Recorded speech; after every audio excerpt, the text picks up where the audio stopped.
عمرك حسيت إنك مش عارف أنت عايز إيه؟ مش بالظبط كده، مش حيرة كبيرة ولا أزمة وجودية، بس إحساس خفيف زي ما يكون في سؤال قاعد جواك وأنت مش عارف تجاوب عليه. الناس بتسألك أنت عايز إيه؟ وأنت بترد بسرعة، بتقول حاجة معقولة، حاجة منطقية، لكن جواك في صوت صغير بيقولك مش متأكد. الموضوع مش إنك تايه ولا ضعيف ولا مش قادر تحدد هدف، الموضوع إنك اتعودت تسمع غيرك، اتعودت ترضي، اتعودت تختار الأمان. وشوية شوية صوتك الداخلي بقى أخفت. في لحظات بتحس إنك عايز حاجة لكن مش عارف تسميها، مش عارف حتى لو هي صح ولا لو الناس هتقبلها، فبتسكت وتمشي في نفس الطريق اللي كلنا ماشيين فيه. السؤال ده تقيل مش علشان الإجابة صعبة، لكن علشان محدش علمنا نسأله. اتعلمنا نطيع، نلتزم، ننجح، نرضي أهلنا، نبقى كويسين في عين الناس، لكن محدش قالنا انت عايز ايه من أول ما احنا صغيرين. والأسئلة بتتحدد قدامنا، هتبقى ايه؟ دكتور ولا مهندس؟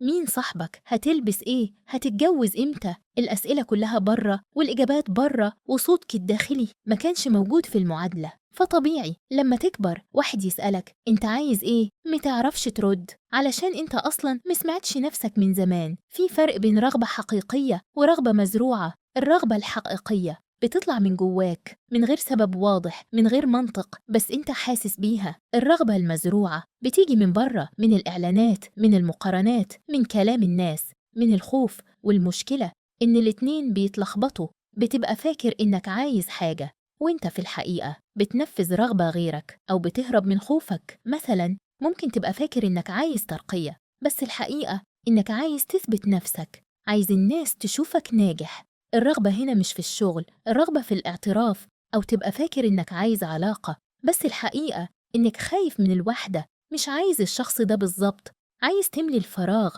وده مش عيب، ده طبيعي. لكن المشكلة لما تفضل تجري ورا رغبات مش بتاعتك وفي الآخر تلاقي نفسك تعبان ومش فاهم ليه. السؤال الحقيقي مش انت عايز ايه، السؤال مين صاحب الصوت اللي جواك. في صوت بيقولك لازم تكمل، لازم تنجح، لازم تبقى أحسن. الصوت ده مش بتاعك، ده صوت الخوف، صوت التوقعات، صوت المجتمع. وفي صوت تاني أهدى، أبطأ، بيقولك وقف، خد نفسك، فكر. ده صوتك انت، بس هو أضعف علشان انت مش بتديله مساحة. احنا بنخاف من الهدوء، بنخاف من السكون، بنخاف من القعدة مع نفسنا، علشان في الهدوء ده الأسئلة بتطلع والحقائق بتظهر. فبنشغل موسيقى، بنفتح التليفون، بنملي وقتنا علشان ما نسمعش الصوت الداخلي، علشان ما نواجهش السؤال انت عايز ايه. لكن السؤال ده ما بيروحش، بيفضل قاعد جواك. وكل ما تكبر بيبقى أعلى. في لحظة معينة بتحس إنك تعبت من الجري، من المحاولة، من إنك تبقى كويس في عين الناس، وبتحس إنك محتاج توقف وتسأل نفسك أنا مين وأنا عايز إيه.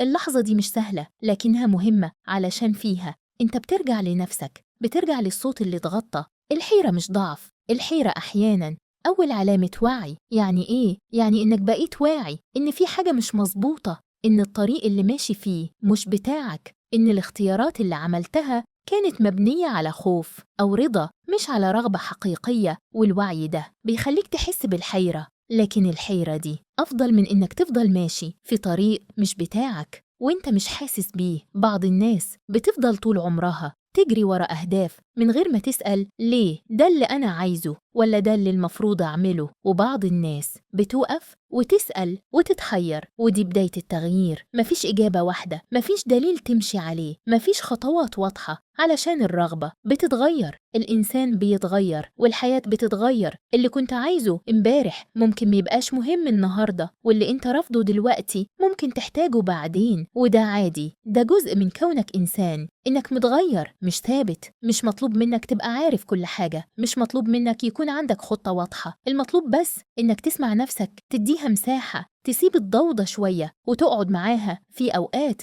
الجواب مش هيجي وده عادي. في أوقات الحيرة هي المكان الصح، المكان اللي المفروض تبقى فيه علشان تفهم، تستوعب، تحس. مش كل سؤال محتاج إجابة فورية، وإنت مش مطالب تحدد مصيرك دلوقتي، بس إنت مطالب تكون صادق مع نفسك. تعرف إمتى بتختار من خوف وإمتى بتختار من رغبة، تعرف إمتى صوتك هو اللي بيتكلم وإمتى صوت غيرك. الصدق ده مش سهل، لكنه الطريق الوحيد، علشان في النهاية مهما عملت، مهما نجحت، مهما رضيت الناس، لو انت مش مرتاح جواك مش هتبقى مرتاح بره. الراحة ما بتجيش من الإنجاز ولا من الاعتراف، الراحة بتيجي من الصدق، من إنك تعرف مين انت وانت عايز ايه. ولو مش عارف، تعرف إنك مش عارف وتقبل ده. القبول ده بيفتح باب الاحتمالات، باب التغيير. لما تقبل إنك مش عارف بتبقى مستعد تكتشف، تجرب، تغلط، تتعلم. لكن لما تدعي المعرفة وانت مش عارف بتبقى عايش في وهم، ووهم ده بياخدك بعيد عن نفسك، عن رغبتك الحقيقية. الناس بتخاف من الاعتراف، بتخاف تقول مش عارف علشان الاعتراف ده بيبان ضعف. لكن الحقيقة الاعتراف ده قوة، قوة إنك تواجه نفسك، تشوف الحقيقة من غير أقنعة. كل واحد فينا عنده صوت داخلي، صوت بيعرف، بيحس، بيفهم، بس الصوت ده مش بيتكلم بصوت عالي، ما بيعملش ضوضة، ما بيفرضش نفسه. هو يستنى لحظة هدوء، لحظة صدق، لحظة إنك تسمعه. معظمنا مش بيدي نفسه اللحظة دي، بنفضل مشغولين بالشغل، بالناس، بالمسؤوليات، بالتوقعات. وفي وسط الزحمة دي الصوت الداخلي بيضيع، لكن هو موجود، دايما موجود، مستني بس إنك تصغيله. إزاي تسمعه؟ مفيش طريقة واحدة، كل واحد بيلاقي طريقته، بس في حاجات بتساعد: الهدوء، السكون، القعدة مع النفس، الكتابة، المشي، التأمل، أي حاجة تخليك توقف وتسمع نفسك. مش لازم تبقى لحظة كبيرة ولا طقس معين، ممكن تبقى دقايق في الصبح قبل ما تبدأ يومك، دقايق تسأل فيها نفسك أنا حاسس بإيه؟ عايز إيه؟ خايف من إيه؟ الأسئلة دي مش محتاجة إجابات فورية، محتاجة بس إنك تسألها وتديها مساحة. ومع الوقت الإجابات بتيجي مش دفعة واحدة، لكن شوية شوية بتبدأ تعرف إيه اللي بيريحك وإيه اللي بيتعبك، إيه اللي بتحبه وإيه اللي بتعمله علشان الناس. وبتبدأ تفرق بين صوتك وصوت غيرك. الفرق ده هو المفتاح، علشان لما تعرف صوتك تعرف طريقك، مش بالظبط، مش كل التفاصيل، لكن الاتجاه العام. وده كفاية، ده كتير إنك تعرف أنت ماشي لفين وليه. مش علشان الناس، مش علشان التوقعات، لكن علشان أنت حاسس إنه صح. والإحساس ده ما بيجيش من الكلام ولا من المنطق، بيجي من جواك، من مكان أعمق، مكان بيعرف لما حاجة صح ولما حاجة غلط. كلنا عندنا البوصلة دي، بس معظمنا مش مصدقها. بنصدق الناس، بنصدق المنطق، بنصدق الخوف، لكن ما بنصدقش نفسنا. وده اللي بيخلينا نتوه، مش علشان البوصلة مش شغالة، لكن علشان إحنا مش بنبص عليها. ارجع لنفسك، اسمع صوتك، صدقه، مش كل مرة، مش في كل حاجة، لكن في الحاجات المهمة، في الاختيارات الكبيرة.